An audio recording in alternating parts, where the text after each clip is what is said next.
بەناوی خوای بەخشندەی میهرەبان سڵاوتان لێبێت بەڕێزان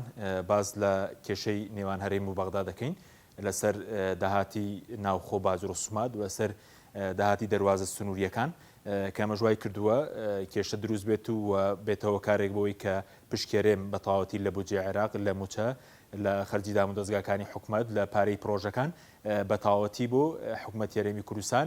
نەنێردرێت. ئێستا سێ کێشە هەیە لە بین هەرێم و بەغداد لەسەر باجر و سوماد لەسەر داهاتی دەواازە سنووریەکان هەروە خەرجی بوارینەوت ئێمە باز لە وردەکارێکی دەکەین بەپێی بڕگەی دوو لە مادەی 12 بودجێ عێراق حکوومەت هێرێم پابند کراوە بە ڕاستکردنی داهاتە ناناوتیەکان بە خەزێنەی وەزارەتی دارایی بەپێی یاسای کارگێری دارایی فیدرالی ئەمە لە مادەی 12 بودجێ عێراقدا هاتووە کە دەبێ هەرێم داهاتە ناناوتیەکانی ڕاستی وەزارەتی دارایی عێراق بکات. بەڵێ یاسای کارگەری دارایی فیدرالی ژمارە 6 ساڵی 2019 باز لەوە دەکات کە ئەم داهاتانە دەخرێنە سەر هەژماری پارێزگاکان بە پارێزگاکانی هەرێمی کوردستانیش لە 150 باجر و سوماتی فیدرالی کە لەلایەن فەرمانگەکانەوە وەردەگیرێت بەپێی خوێندنەوەی بەغدا بێت سەرجەم فەرمانگەکان باجر و سوماتی فەرمانگەکان دەگرێتەوە جگە لەوانەی کە تەمیل زاتین و خاڵێکی دیکە کە داهاتی پارێزگاکانە پترۆ دۆلارە کە لە هەر بەرمیلێک 95 دۆلارە و بەشێک لە داهاتی خاڵە سنووریەکان ئەویش هەردەگەڕێتەوە بۆ پارێزگاکان. داهاتی ناوخۆ کە بەدەست هاتووە پێی یاسای ناوخۆیی کە لە ئەنجومەنی پارێزگاکان کۆمەڵێک ڕسومات کە دەسەڵات دراوە بە ئەنجومەنی پارێزگاکان ئەمەش بۆ پارێزگاکان دەبێت هەروە داهاتی فەرمانگەکانی شارەوانی ئاو ئاوەڕۆ و نەخشەدانانی ئاوەدانی و تاوی داهاتەکە بۆ خۆیان خەرج دەکرێتەوە بەپێی یاسای ئیدارەی مالی مادەی 29 بەم شێوە باز دەوکام داهاتانە لەلایەن وەزارەتی دارایی عێراقەوە دەخرێتەوە سەر هەژماری پارێزگاکان بە پارێزگاکانی هەرێمی کوردستانیشەوە. بەڵێ بینە سەر داهاتی دەواازە سنووریەکان عێراق باز لەوە دەکا تێڕوانی عێراق ئێستا داواکاری عێراقیشە کە هەموو داهاتی دەواازە سنووریەکان بۆ وەزارەتی دارایی عێراق بگەڕێتەوە وازەوەکات کە بە پێی یاسا بە پێی ڕێنمایەکانی وەزارەتی دارایی لە سەداسەدی داهاتی بازوور ڕسمی گومرگی بۆ وەزارەتی دارایی عێراق دەبێت پێشتر داهاتی دەواازە سنووریەکان مانگانە لە بینی هەرێم و بەغداد بە 130 میلیارد دینار خەمڵێنراوە هەرچەندە گومانیشێ لە کۆی قەبارەی داهاتی ناوخۆ کە عێراق گومانی هەیە کۆی قەبارەی داهاتی ناوخۆ لە هەرێم چەندە بۆیە دیوانی چاودێری دارایی عێراق لە ماوەی چەند ڕۆژی ڕابردوو هاتن بۆ هەرێمی کوردستان بۆی کە وردبینی بکەن هەروە ساڵانە داهاتی دەواازە سنووریەکان بە 1 تریلیۆن و 560 میلیارد دینار خەمڵێنراوە ئێستا عێراق داوا دەکات هەموو داهاتی دەواازە سنووریەکانی ڕارەز بکرێت جگە لە هەندێک باج و ڕسوم بۆ نمونە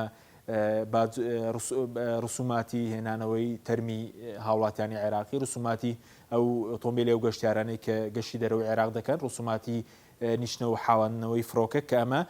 لە 150 بۆ پارێزگاکان دەبێت بەڵام حکوومەت هێرێم تێڕوانێکی پێچەوانەی هەیە کە بازوەکە کە لە 150 داهاتی سنوورەکان دەبێت بۆ عێراق بێت و لە 150 بۆ هەرێم بێت ئەمە داهاتی دەواازە سنووریەکانە کە تاکو ئێستا لە بینی عێراق و هەرێم تێڕوانینی جیاواز هەیە و نەگەشتونەتە ڕێکەوتن. بەڵێ داهاتی باج و ڕسوماتی فەرمانگەکانیش کێشێکی دیکێ لە بینی عێراق باز لەوەکە کە لە 150 باج و ڕسومات بۆ وەزارەتی دارایی عێراق دەبێت لە 150 بۆ هەرێم دەبێت ئەوە هەموو فەرمانگەکان جاو فەرمانگانەی کە ئیتیحادین و ئەو فەرمانگانەش کە لە هەرێمی کوردستان فەرمانگەکانی حکوومەت هەرێمی کوردستان عێراق دەڵێ لە 150 بۆ عێراق دەبێت بۆ وەزارەتی دارایی لە 150 بۆ هەرێم دەبێت بەڵام حکوومەت هەرێم دەڵێت دەبێت باج و ڕسومات لە 100 بۆ وەزارەتی دارایی هەرێم بێت جگە لە داهاتە بڵێن داهاتی فەرمانگە فیدرالیەکان ئیتیحادیەکان وەکو پاسەپۆرت و نیشینگە کە ئەوە لە 150 بۆ عێراق بێت ئەم تێڕوانی هەیە تێڕوانی جیاواز کە تاکو ئێستا ئەمەش یەکلا نەکراوەت و عێراق بۆ تێڕوانیەکانی پشتی بە یاسای ئیدارەی مالی و کۆمەڵێک ڕێنماییش بەستووە کە ڕێنمایی پێشووی وەزارەتی دارایی هەم لەبارەی باج و ڕسومات هەم لەبارەی داهاتی دەواازە سنووریەکانەوە دەرکراون ئێستا عێراق داوای باج و ڕسومات داوا دەکات کە هەموو باج و ڕسوماتی تەسلیم بکرێ ئەو کاتە لە 150 بۆ هەرێم دەبێت و لە 150 بۆ بەغداد دەبێت بەڵام لەم کابینە لە کابینەی نوێم بارگرانێکی زۆر لەسەر هاوڵاتیان زیاد کراوە بە زۆرێک لە 2022 باز لە 2022 داهاتەکەی بەراورد بە 2010 بە ڕێژەی لە سەدا 296 زیاد کراوە بەم شێوەیە بۆ نمونە داهاتی باز لە 2010 308 میلیارد بووە لە 2019 بۆ 627 میلیارد بەرز بۆتەوە لە 2020 بۆی کۆرۆنا کەمی کردووە 578 میلیارد دینار بووە لە 2021 بۆ 796 میلیارد دینار بەرز بۆتەوە لە 2022 ساڵی ڕابردوو 912 میلیارد داهاتی باج لە هەرێمی کوردستان بووە. ئێستا عێراق داوا دەکات کە تەواوی باج و ڕسوماتی ڕادەست بکرێ و کاتە لە 150 بۆ وەزارەتی دارایی عێراق و لە 150 بۆ وەزارەتی دارایی هەرێم دەبێت بۆیە ئێستا داواکاری هەیە بۆی کە حکوومەت هەرێمە و باج و ڕسوماتانەی کە بەنای یاسایی سەپێنراون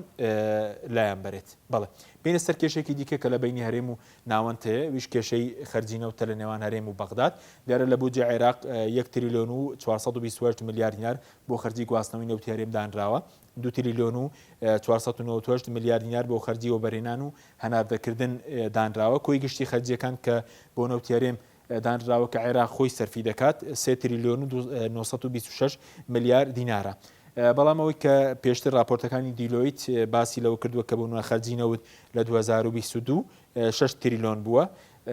بەراورد بۆی کە لە عێراق دانراوە زیاترە. ئێستا عێراق باز دەکە دەڵێ بە پێی پێوەری خۆی بە پێی پێوەرەکانی وەزارەتی نەوتی عێراق خەرجی بەرەمێنان هەناردەکردن وە گواستنەوەی نەوتی هەرێم سرف دەکات نەک بە پێی ئەو گرێبەستانەی کە هەرێم لەگەڵ کۆمپانیەکانی کردووە دەڵێ ئەم گرێبەستانەی کە کردوێتی خەرجی زۆری نەوتاوان ئامادەنین ئەو خەرجیە بدەن لەبەرەوە ئەمە کێشەیەکی دیکەیە کە لە بینی هەرێم و بەغداد بەردەوامە واتە تاوەکو کێشەی داهاتی ناوخۆ دەواازە سنووریەکەن هەروە خەرجی نەوتیش یەکلا نەکرێتەوە بە تەواوەتی پشکی هەرێم لە موچە لە پارەی پرۆژەکان هەروە لە خەرجی دام و دەستگاکان نایەت بەخوای گەورەتان سپێنین خواتان لەگەڵ.